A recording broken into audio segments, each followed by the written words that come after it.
Welcome to the Ordinary Marathoner Podcast.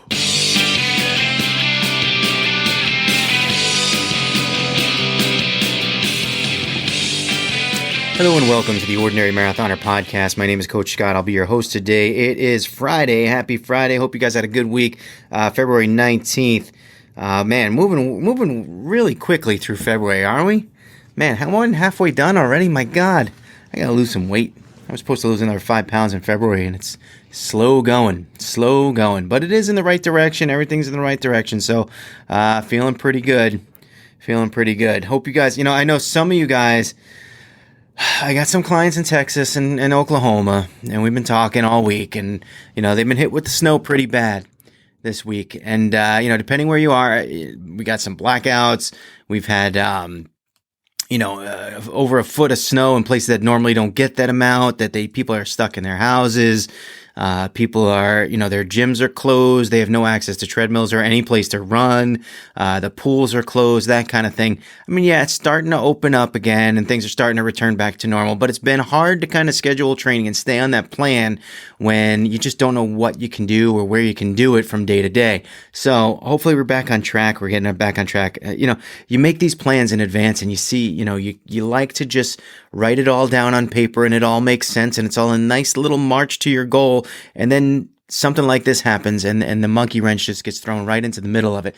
And that's kind of, that's one of the main arguments for having a coach is that you're able to kind of sit down and say, all right, well, things got mixed up here a little. How do we fix it? Well, we're going to put it back together, piece by piece, and we'll be right back on track as, before you know it, things will be fine. We talked on Wednesday and things were under control. I kind of had a little bit of redemption from missing my run on Sunday after all my little drama, my little, blow up on Monday, but, in a good place.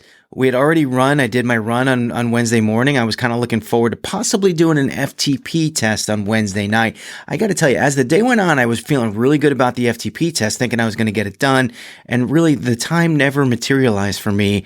I wound up making dinner early. There's just all this story that's nonsense. But the problem is, or the idea is this: it wasn't something that I needed to do. It wasn't in the training plan. It wasn't like oh, you need to do an FTP test. Something I would have liked to have done had I had the time. I definitely didn't want to, I wanted to be prepared. I definitely didn't want to go at it and just be like, all right, I got to run downstairs quickly. And I just ate dinner and I'm going to just go on the bike for 25 minutes because I know it only takes that long and see what happens. No, I want to be in good shape. I want to prep for it. I want to be at my peak. I want to kind of go down and do a good warm up to make sure everything is moving properly. Everything's good. I don't want to start, they only give you like on that ramp test, they only give you like 5 minutes of warm up time. So you really got to be on top of your game. You want to make sure you're thoroughly warmed up before you start the ramp test. So smart idea not to do it, not to force it on Wednesday night. And, again, it wasn't in the training plan, wasn't something I had to do. So we'll get it done. I need to do a test soon, only because I really feel stronger lately. I feel like I've been on my game. The training's been great. The workouts have been good. I've been getting enough rest. And I think lately, the thing that's really helped me is the addition of the running and just, I've been really, the distance on the running, my weekly running is getting longer and longer. I'm feeling stronger and stronger as a runner. And I think it's crossing over into my cycling, crossing over, cross training. Get it? Cross training. I think the cycling helps the running helps the cycling. The thing is, you just can't do only one for a long period of time. If you like what I did, I just did the cycling for months and months and months, and I totally ignored the run. And then when I brought the run back, wow, what do you know? I was disappointed. Now that I've been doing it, I've been pretty consistent on both. I think I'm going to start reaping the benefits, and I think that I'm going to see it on the FTP test when I eventually get it done. You will certainly know when that happens. So going into Thursday's kind of a riding day, and that's just sort of like we always circle it up as a riding day. Have our 5 a.m. ride or 6 a.m. ride, and then we have our Thursday night trivia, which is about an hour. So, lately I think with the Thursday, it's been a little bit of a challenge for me to get up, and I think Part of it's because we do some workouts. We've been doing some workouts on Wednesday night. We've been doing the Wednesday USA Triathlon ride. At one point we did. There's been some other things that we've done on Wednesday night. And when you do something on a Wednesday night and then you follow it up with a Thursday morning tough workout, it's sometimes, it's a challenge. It's a challenge, especially knowing that I have another hour at night that I'm going to try to do. So, it's tough ride in the morning, 2 hours, and then another 1 hour at night. So when you get up at 5 a.m., sometimes you just think, man, I'm going to do an hour at night anyway, so I don't need to do both these rides. Maybe I'll just do one, and I either sleep through the 5 a.m. and go to the 6, or I don't even do either one of them, and I just try to get another ride in later in the morning. It's been a problem. It's been a problem for me. It's something I have to, it's a hurdle that I need to overcome. That being said, now this week we've been doing sort of zone 2 rides, nice and easy rides in the morning. And we're just kind of going through a recovery mode, a recovery week. And I think it was a good idea. And I think we're going to reap the benefits from that in weeks to follow. But for me, this Thursday, this was a good deal for a couple of reasons. Number one, it wasn't any kind of intimidating workout sitting there for me on Thursday morning when I got up at 5 to see, could I go and get on the bike. And that's it. Number two is when I got up, I knew I could just kind of get on the bike and just almost like fall asleep in the aero bars, right? It's just, you can kind of I just wanted to move the pedals, get them going, get the heart rate up a little bit, not too much, again, zone 2 is zone 2. You want to stay there. I don't have a heart rate monitor, so I'm not monitoring it particularly, but I kind of have a good feel and get the time in the saddle done. And that's what I did, so Thursday morning at 5, I think I did about 55 minutes of riding. And then we started another ride at 6:05 and another 50 plus minutes there too, followed by our trivia ride, which again, well attended. It's been really well attended the last 2-3 months. You guys are awesome. We had a great time. It was really fun, man. It's it's almost like we're becoming old friends at this point. It's just nice to see a couple new people showed up and I love seeing it. I love doing it. And that's going to we're going to keep on keeping on with the Thursday night ride as long as we're having fun with it. So all told, I got, almost 3 hours of riding in yesterday, probably about 2:45 all in, feeling pretty good as we go into this weekend. Now, tonight we have our Friday 5. I didn't do anything this morning. I did get out and shovel. We had a little snow, maybe like 2-3 inches. So it wasn't even a lot. It wasn't even really shoveling. Like, I wasn't digging and, I didn't hurt my back, didn't hurt myself. I didn't put it on Strava either. It was kind of like just walking through the driveway and pushing the snow to the end. That's kind of what the extent of the exercise was this morning, but it was something. It's, get the body up and moving on a Friday morning. That's fine. It's better than nothing. Tonight we have the Friday 5. It's our 5K.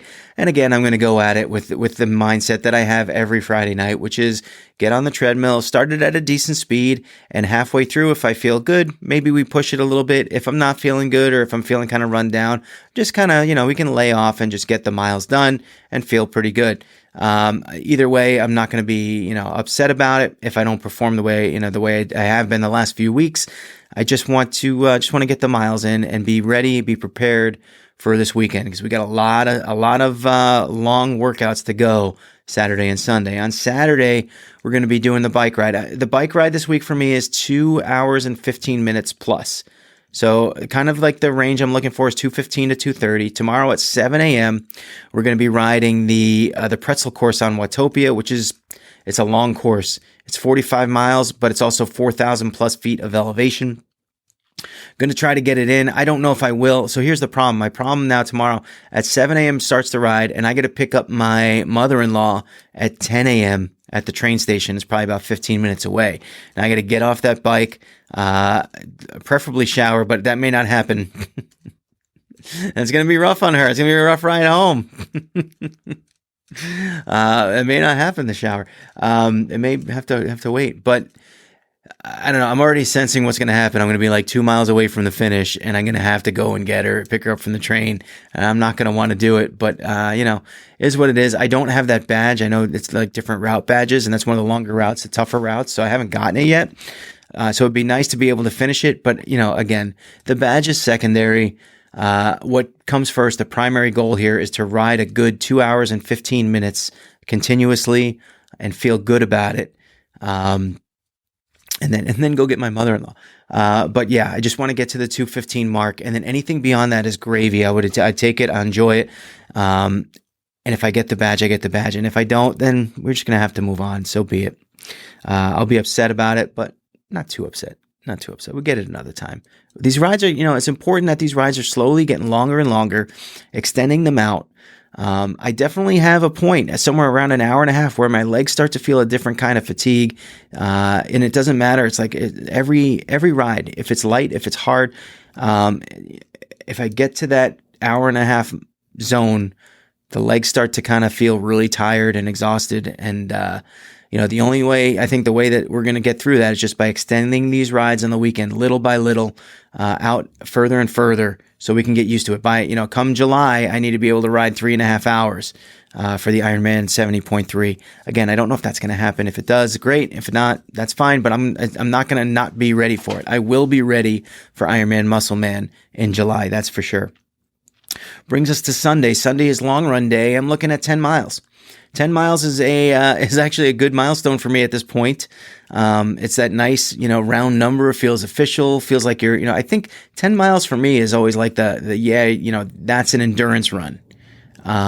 That makes me feel like, yes, I'm really getting really good work done. Anything 10 miles an hour, for whatever reason, it's that sort of that round number feel. It's just, I know it's just an arbitrary number, but it feels good to run 10 miles and then get beyond that. I haven't run 10 miles in over a year. So I'm not intimidated by it at this point. I felt good when I did 8 miles 3 weeks ago. I felt better, doing 9 miles the week after that. I took last week and I kind of took it easy, try to recover, and I'm feeling strong. So I'm not intimidated by this 10-mile run on Sunday. I definitely need to plan. We got to talk about planning because last week I didn't plan so well. And the problem is, we're not doing 3-mile runs anymore. We're not doing 4-mile runs anymore. These runs don't take a half an hour, 40 minutes, 45. These runs are going to start taking 2 hours of my morning, my day, wherever that falls. And, it's a commitment of time. That's part of the training. If you want to do endurance sports, you got to commit the time. So I got to find the time, number one, and then I got to actually do it and commit to it and get it done. I will feel good when those 10 miles are done. I definitely will feel good. We'll see how that goes. But again, not intimidated by it. Looking forward to it. Now, looking forward to next week too. We have another thing going on. This is going to be Wednesday night at 8 p.m. I know it's going to be a little bit late for some people. What we can put an asterisk next to that. One of the things so this is going to be a new thing that we're doing. This is a Zwift ride. So yes, I know you runners are like, oh, why does he always do things on Zwift? We're doing the bike. This is what I am right now. I'm sorry for that. I'm doing more running. Yes, this is true. Maybe you can relate. But the bike has just been really important to me as well. What we're going to do on the bike is we're going to race the Sand and Sequoias course in Watopia. The course itself starts out, it's probably about 16, 17 miles, I'm guessing.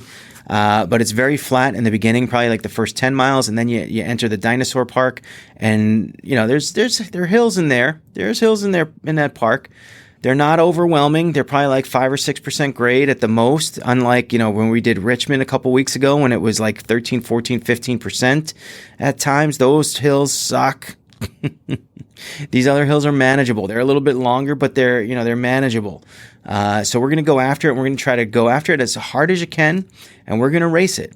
And it could take you 35 minutes, and it could take you an hour. It doesn't really matter, because what you're racing against is yourself. Because what we're going to do is we're going to do this race, and we're going to write down your time, and we're going to write down your average watts, and then we're going to go out in about 4 or 5 weeks, and we're going to do it again. And we're going to see who's improved, who's doing well, who's working hard. #training works. And we're going to acknowledge you. We're not, this isn't anything for ridicule or for anything like that. We're not those kinds of people, but we want to acknowledge you when you do well. And we want to see who's out there working hard. So we will do this ride at 8 p.m. It's going to be a race. I'm asking you all to ride on a time trial bike, a TT bike. That way we can't draft. We don't want to do draft. We don't want to have any outside influence on your time. We want it to be clean. We want to be comparing apples to apples. So I don't want any drafting. You're going to be able to use those power-ups if you'd like. You can go nuts and use the power-ups. I would probably use mine too. and I think that the advantage you get on those are fairly minimal, so it's not going to really skew you either way. And your average watts is still going to be the same. It doesn't really affect your average watts that you push out. It may just make you finish a little bit faster, and that's whatever is what it is. It's just a minor thing. Anyway, we want to do this race. We want to mark down your time, and we want to compare it again. Every 4 or 5 weeks, we'll try to get the same race done, and we'll be able to compare it that way. We think this is a good course to do it on, and we'll see how it comes out. Now, if you would like to participate, but you can't make Wednesday night at 8 p.m., let me know. We'll set you up with a different race. I don't know that I will race it, but I will probably join you. We are going to live stream Wednesday night. We won't live stream the other ones. But if you want to get out, I don't know if I'll actually join you, but I will set up the race so we can kind of get your time and your stats for it. And you can pretty much do it anytime you like. You just won't be part of the group for next week. And we'd love to see you do it, and then come back 4 or 5 weeks and try it again and see how we do in 4 or 5 weeks. I like that idea. I think it's going to be a fun event, and especially we're going to live stream the Wednesday night, and it'll be good to see everyone out there racing and riding hard. It's gonna be a good thing. All right, I don't have much to talk about after that. But I'm going to bring up one thing. We're kind of going to get a little somber here, I think, on the podcast. So if you like happy. You can be done for the day. You are dismissed. And I'm going to bring this up because, we do these Monday, Wednesday, Friday podcasts. I'm always looking for something to talk about, something to discuss, because it's hard to come up with new things day in, day out. And this thing, I read about it, it stuck in my head, and it bothered me, and it kind of brought me back to another thing that I've been talking about. I mentioned a few times on the podcast before, but it's really like, when I see things like this, it really bothers me. There's a guy named Vincent Jackson. You may have heard of him. He's an NFL football player, retired. He's younger than me. He's probably like 9 years younger than me. He was an all-pro for a few years.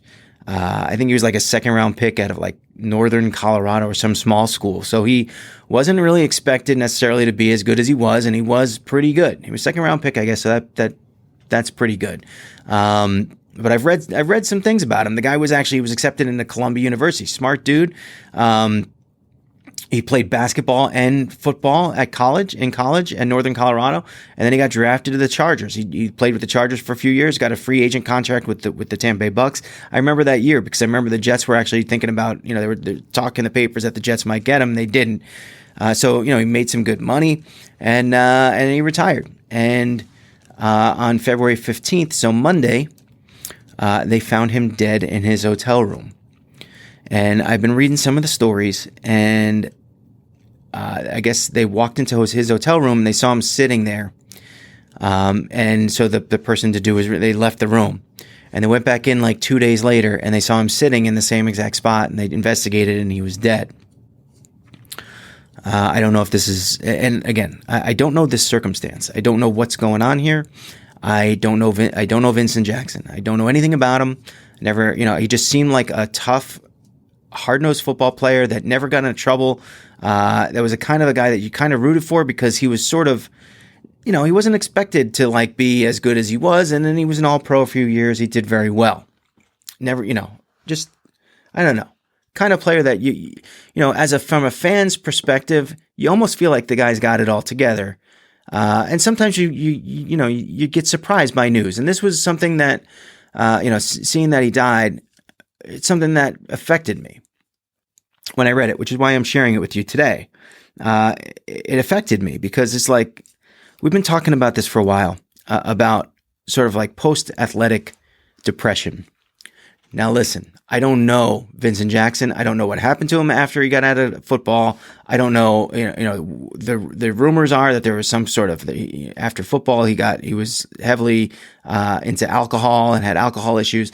That's sort of kind of at the rumor phase and not really, but it's kind of, I don't know. I guess it's the pervasive thought was that, but also you think about it, the fact that he was in this hotel room for at least 2 days and no one knew.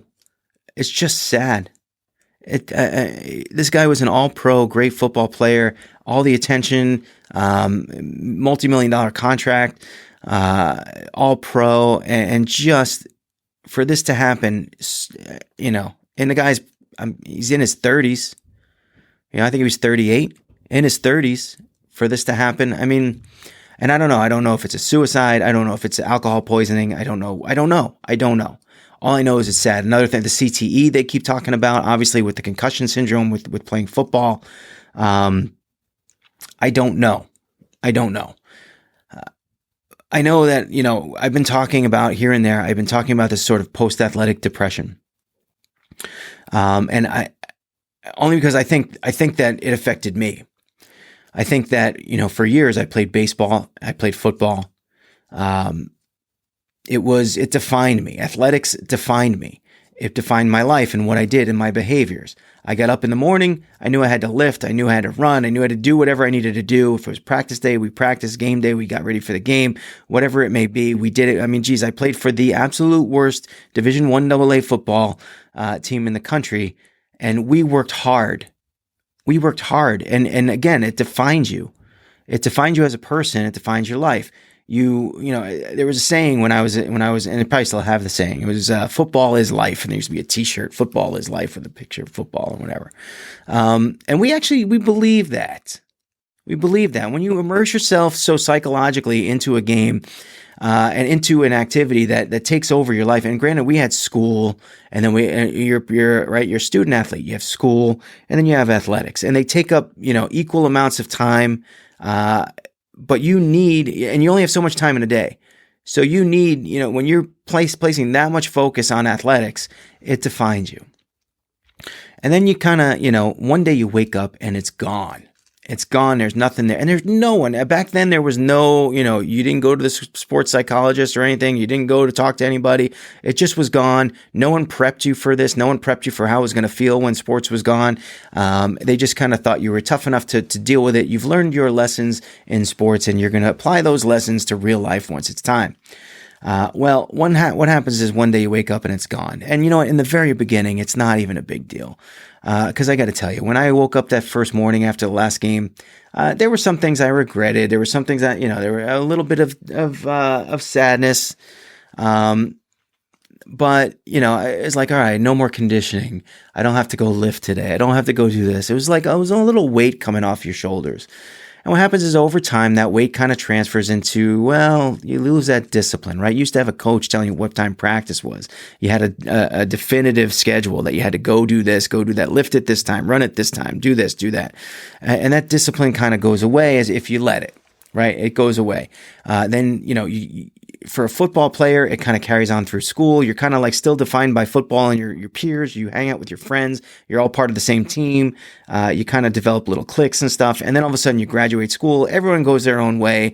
You're even if they live near you, the chance of you guys having the same career, working the same jobs, you're just not going to be. The friendships are gone. Everyone scatters.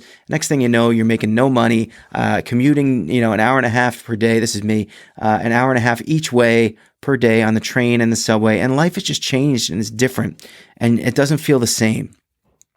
I would say for me, I was able to kind of immerse myself in my career. I went back to school. I did some things. I know people play, pick up basketball or go to the gym and start working out and try to find ways to replace that discipline. Some people are successful and some are not. And there's different levels of this, right? I mean, you could be a high school athlete, you could be a college athlete, you could be a professional athlete. I think of Junior Seau, another guy that was on the Chargers, a Hall of Famer. And then he couldn't let the game go. And then finally, when he's kind of got to the end of his career and kind of was forced to retire, I think he ran his car off of a cliff or something like that. He killed himself.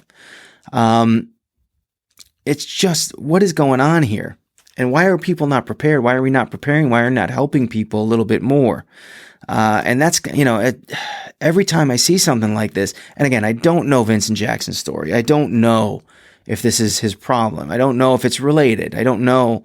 But every time I see a story like this about an athlete passing away too early or getting into trouble or, going broke or getting really, really out of shape and being in bad health, how many times you see that? Like just, I remember Buster Douglas. You remember Buster Douglas?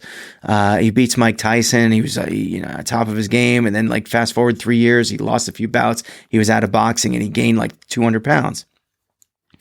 I could say the same for me. For me, I think it was more of a slow It was a slow developing thing. I got out of school. I focused on my career. At a certain point, I would go through ups and downs with my weight. I would get involved in sports. I would lose it. I would get involved in sports and I would lose it. I would go to the gym for a few weeks and then stop and never really kind of embraced it.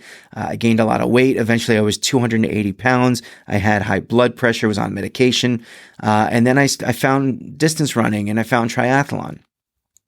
And it gave me something back that I had lost. It gave me back discipline. It gave me back focus. It gave me back competitiveness.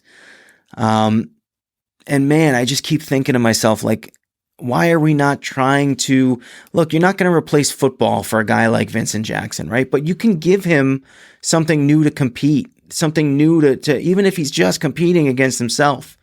And again, I don't know him. I want to make that perfectly clear because I don't know his story. For all I know, this was just kind of like, just just a crazy bad thing that happened. I don't know. Maybe I had a heart attack. I don't know. It affects me when I read the story. And then it also affects me when I think, man, is it related, to, you hit a pinnacle of life, right? You hit a pinnacle of life. I mean, geez, even for me, playing college football, once you play that last game, it does feel like you're closing a chapter of something that was really good, that was really a positive influence in your life. You're closing the chapter and you can never reopen it. But it's those feelings of competitiveness, those feelings of the discipline it takes to become successful, even though we were terrible. But the discipline it takes to be an athlete, and then you strip that away because you don't need it anymore. I think it can be very devastating. And that's why I think that we have an opportunity here with our sport to spread that it should be like a brochure. It should be like an Ironman brochure. And when you play your last game, you should walk off the field and there should be like a guy with the Ironman shirt and just handing over the brochure, or, New York City Marathon, handing over the brochure saying, look, I know that you're a competitive person. You might not think that you could do triathlon or could run a marathon. You might not think you're capable of that, but you are, and you should do it. Here you go. Once you kind of realize that your career is done here and you want to talk, give me a call. They should do that because I think that competitiveness, and Grant, look, there's a lot of other factors here, guys. There's, and Vincent Jackson, maybe he dealt with alcoholism. Obviously, some people on drugs, some people on steroids, some people with the CTE issues that they've been investigating so much over the past few years. There's other items at play here. There's other factors at play. But damn, if we couldn't just replace or try to replace some of the things that come away, that are removed when someone loses their career, their focus, that thing in which defines them for so many years. Athletics. I'm losing my voice here. I don't know. I think it's possible. I think it's a worthy thing to look into and a worthy thing to research. And man, someone should have a charity that's devoted to helping in that regard. We'll see. I don't know. Anyway, that's all I got for you guys today. Again, I'm sorry for bringing it somber. It's just something that was on my mind. I wanted to talk about it. I don't know if you guys can relate. If you guys have any thoughts on the matter, I would love to hear it. Let me know in the comments if you're watching the YouTube. Again, I haven't used my Sam Fund coffee mug in a long time. You know what I noticed today? Do I have time here quickly? If you look at the Sam Fund logo, right? It's a little S. It's got like a purple background with the S. But you look at those purple things. I just noticed this yesterday. They're hearts.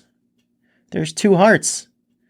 It's like a S, but the purple things are hearts. It's brilliant marketing. Okay, I never noticed that. Debbie Early, I'm wondering if you ever noticed that. That's crazy. Anyway, if you want to see your name on the scroll, go to patreon.com/ordinarymarathoner. Love my patrons. Thank you guys so much. We've got your hats going out in the next couple days. Just got the boxes in yesterday, so we're going to be putting that together. The scroll is going to be in 10 seconds.